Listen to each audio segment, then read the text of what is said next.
Be careful with what you overlook, because in the world of Marvel Rivals, the most innocent lines of dialogue can secretly unlock the most twisted plots.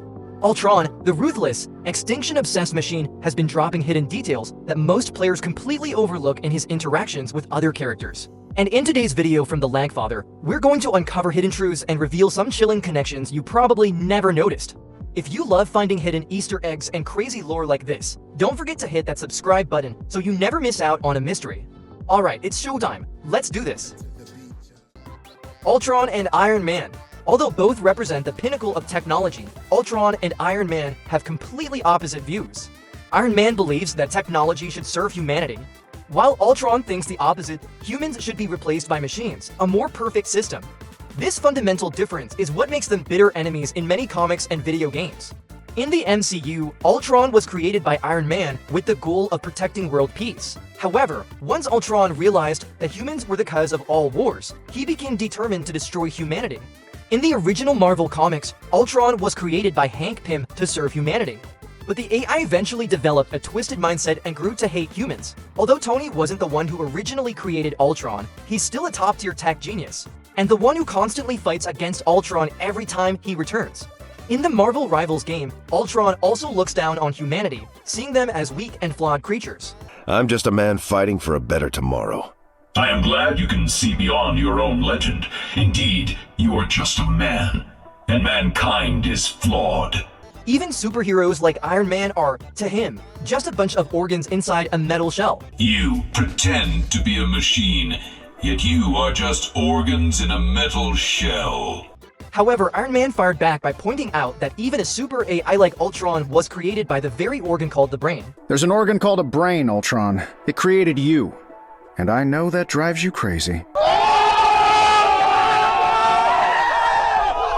Though they are archenemies who constantly mock and despise each other, Iron Man and Ultron in Marvel Rivals are still willing to team up when facing common threats. Oh, there's my favorite life-hating robot egomaniac. And you are my favorite stinking obsolescent fleshbag. Same team today? Today. Ultron and Loki. The interaction between Ultron and Loki in Marvel Rivals highlights an interesting contrast between these two villains. Loki is well known for his cunning nature, love of manipulation, and constant scheming to ally with anyone who might benefit him. You, Mechanical Man, we can help each other achieve our goals. Part of my goal is replacing you.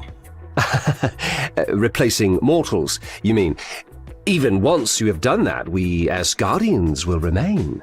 On the other hand, Ultron is cold, calculating, and views everything through the lens of logic and numbers. And someone as unpredictable and full of tricks as Loki is exactly the kind of variable he despises.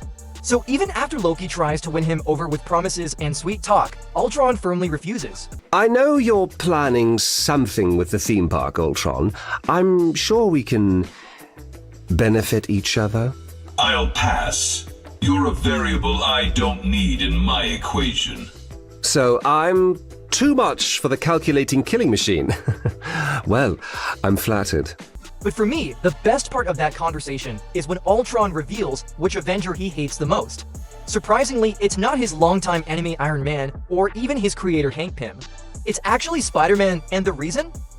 Because he talks too much. Ultron, I don't suppose you have a most hated Avenger in... Spider-Man. Oh really? Not Hank Pym or Anthony Stark or, I don't know, Thor? I've outgrown Stark and Pym, but the spider doesn't even have a mute button.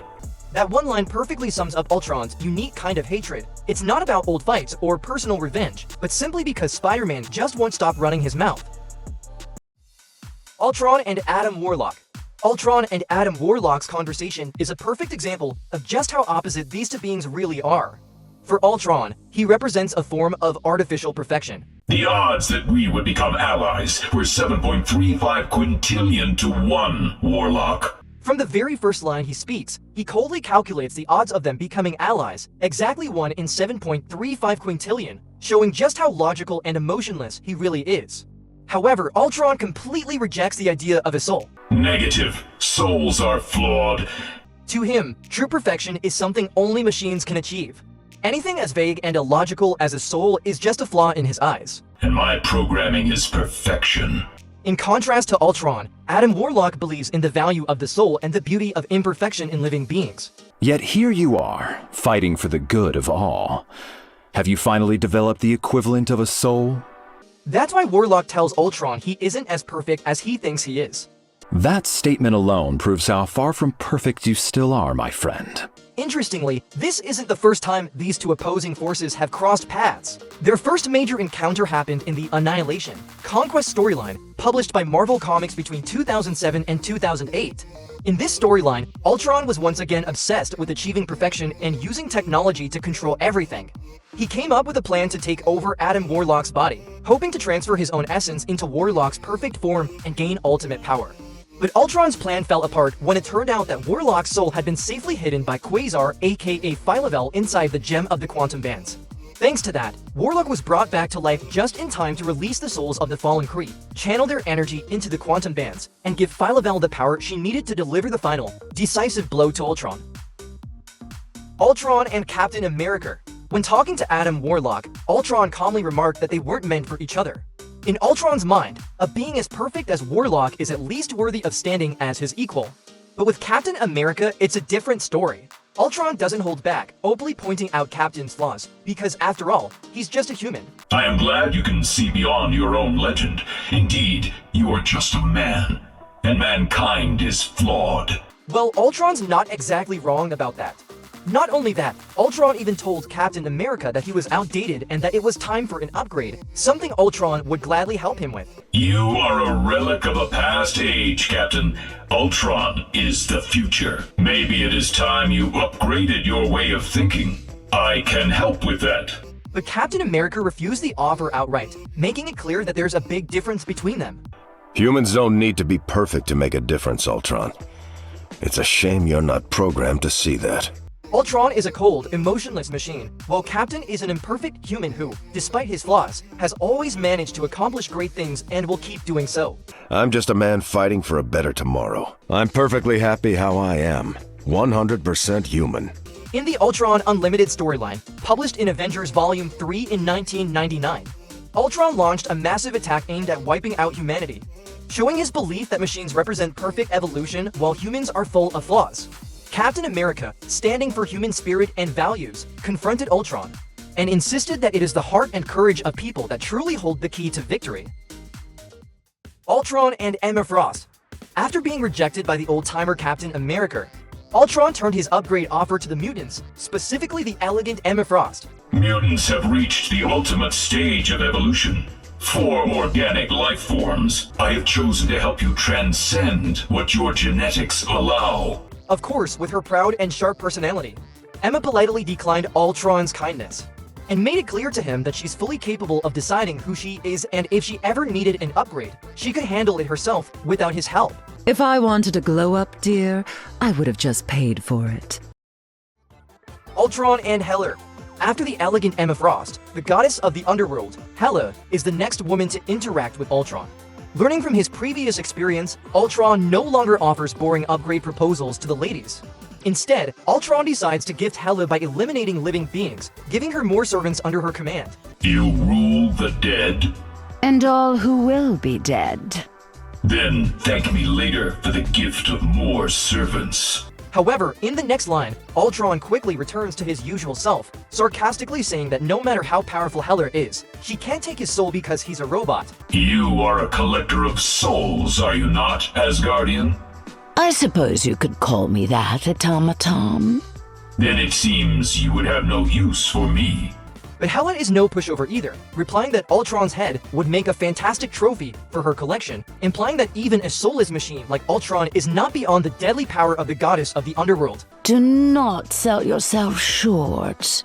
Your head would make an excellent trophy. Ultron and Magneto. In Marvel's comics, the relationship between Ultron and Magneto has rarely been explored. These two characters have almost never crossed paths or directly clashed in the main storylines of the Earth 616 universe. In fact, many fans have pointed out how strange it is that such powerful forces have never had a truly memorable showdown. However, in the game Marvel Rivals, the connection between Ultron and Magneto is much more clearly developed. In one conversation, Ultron tells Magneto that he's built his own church on Mars and is preparing to wipe out all organic life. Upon the red rock of Mars, I have built my church, and from it, I shall erase all organic life. But he doesn't stop there. Ultron even offers the mutant a gift, a kind of encoded virus that could grant them immortality. My encoded virus could make mutant kind immortal. All organic life decays eventually. I offer a more permanent solution. In my opinion, this virus detail might actually be a teaser for the upcoming special collection set to arrive in the 2.5 update, which revolves around Ultron infecting other characters with his techno-organic virus. It's called the Ultron Virus Seasonal Story Collection. Based on leaks circulating on social media, it looks like one of the characters infected by the virus is Magneto. After being mechanized by the virus, Magneto goes on to snap the head off x-tron, an upgraded version of Ultron, and crushes it into pieces, just like he promised he would. I am going to enjoy taking you apart, Ultron. One bolt at a time. Ultron and Squirrel Girl. Overall, the relationship between Ultron and Squirrel Girl in the comics is a pretty wild and unexpected one. While they're not traditional archenemies like Ultron and the Avengers, Squirrel Girl actually managed to defeat Ultron. Specifically, in the unbeatable Squirrel Girl faced off against Ultron and pulled off a surprising and impressive victory. Building on that funny victory, Marvel Rivals created a hilarious conversation between Ultron and Squirrel Girl. Back then, Squirrel Girl showed up brimming with confidence, ready to challenge Ultron. Ultron, it is I, your nemesis, Squirrel Girl, best friend of Iron Man, master of computer science.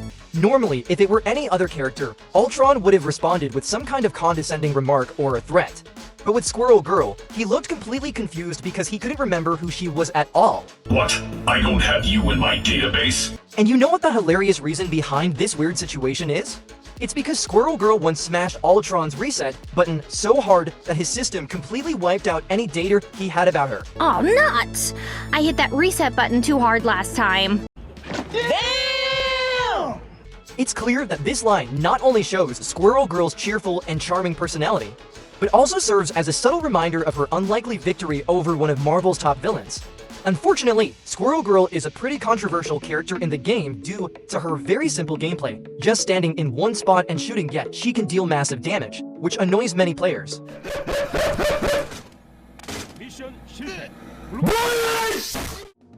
And here's the full analysis from the Lagfather about Ultron's interactions with other characters in Marvel Rivals. Do you guys have any other thoughts? Feel free to drop your comments below and let me know. For now, that's it from me. See you next time.